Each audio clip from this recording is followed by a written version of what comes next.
Now, Hezbollah wanted to do their own October 7th style massacre in northern Israel, but much, much worse. Hezbollah planned to invade Israel and had detailed plans for targeting a local religious and community leader, Rabbi Moshe Sassonkin. Israel's soldiers found documents in the Hezbollah bunkers outlining details of their kidnapping and murder plot. And one Hezbollah document listed targets in Metula, an Israeli town just south of the Lebanese border, and they had to decide to personally target the local rabbi in the town of Metula. Hezbollah had the rabbi's home address marked on a map. Hezbollah had the rabbi's car details listed specifically. And Hezbollah, like Hamas, has a murder mentality.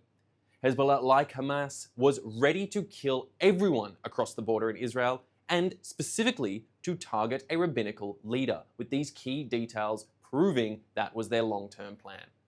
That's why Israeli forces pushed back Hezbollah and stopped their plan before it even started. Israeli soldiers captured literal tons of weapons and demolished many kilometers of tunnels and fortifications opposite Israeli homes. And to be clear, these weapons and bunkers are just across the fence from Metula. The houses that Hezbollah planned to launch their massacre from are in sight of most Metula homes. And this is precisely why 60,000 people fled their homes in northern Israel after October 8th, including towns like Metula. Because Hezbollah joined Hamas's war on the Israeli people on October 8th, one day after the October 7th massacre. And Hezbollah since fired over 9,000 rockets, anti-tank missiles, and suicide drones at the Israeli people. That's why Israeli forces are still in southern Lebanon. Hezbollah cannot again be allowed to threaten the Israeli people. And that's also the reason why the way the ceasefire in Lebanon is carried out is so important.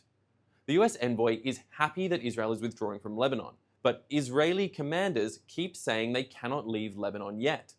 Amos Hochstein is US President Biden's coordinator for Israel and Lebanon, and Hochstein said that he was happy to see Israel leave the western sector of southern Lebanon.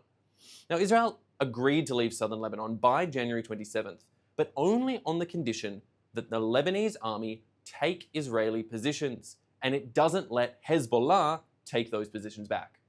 But the reality on the ground is that the Lebanese army is not taking control. Israel's ceasefire in Lebanon has rules, and Lebanon is not following these rules. And as such, Israel removed Hezbollah from southern Lebanon.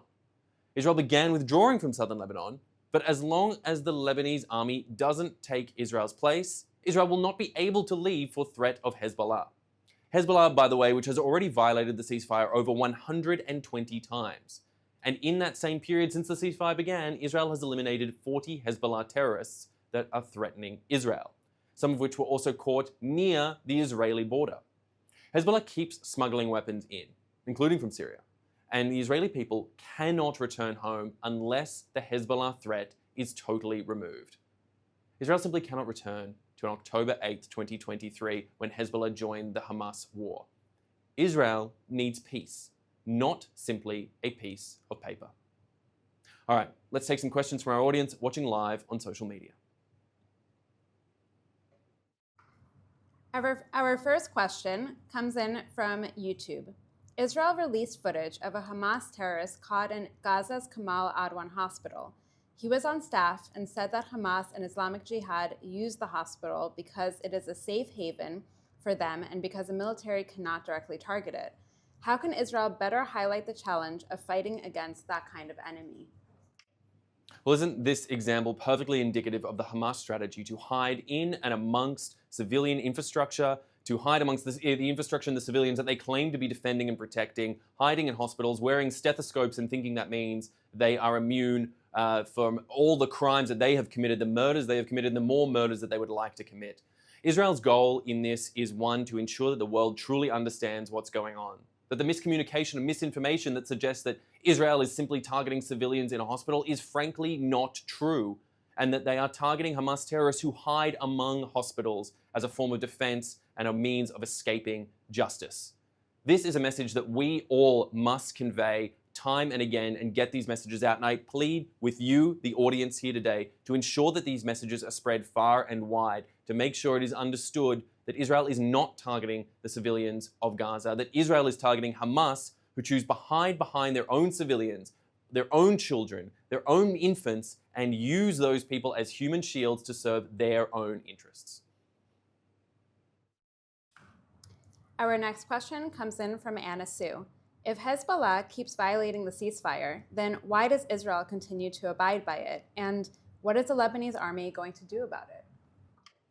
And so that is a critical and important question at this very moment. As we said, the January 27th deadline for this ceasefire is fast approaching. And as I already outlined, the standards are not being met until now. But frankly, as we've said in the past, and as continues to be true, Israel does not want war. It certainly does not want to return to the sort of escalation that we had with Hezbollah in the north that kept 60,000 Israelis from returning to their homes, not to mention those Lebanese civilians who suffered under the yoke of Hezbollah cruelty, hiding their own military infrastructure inside the civilian areas as well. So Israel is determined to try and see if this ceasefire can work, while Hezbollah systematically tries to destabilize it, threatening their own people, their own government, with not disarming and saying that they will continue to be a presence in southern Lebanon in direct contravention of the ceasefire.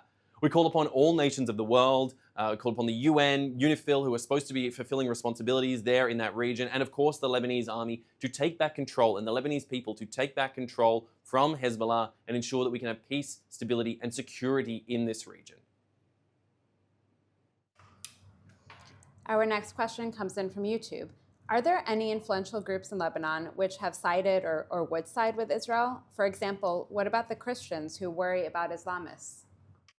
Unfortunately, as it stands right now, it is very hard to do anything resembling a clear and consistent census or polling among the Lebanese people to really understand what's going on the ground there now. It isn't in Hezbollah's interests or any of the other power players in that region to truly take an in-depth look in any sort of scientific way as to what the people are saying. But there is no doubt that the tide is beginning to shift in Lebanon, that there are people out there who are speaking out against Hezbollah and calling them out for what they are as puppets of the Iranian regime, serving the Iranian regime's interests rather than truly serving the people of Lebanon. And this is a fact that is hopefully becoming more widely known and more widely accepted. Whether we reach the sort of tipping point that we saw in Syria that ultimately led to the fall of the Assad regime, and Lebanon can come out, and the Lebanese people can come out from the yoke and suffering of Hezbollah's tyrannical rulership, it remains to be seen, but we do hope and pray for the Lebanese people to be able to have the sort of freedom and capacity that will allow for peace and security across this region. Our last question for today comes in from Renee.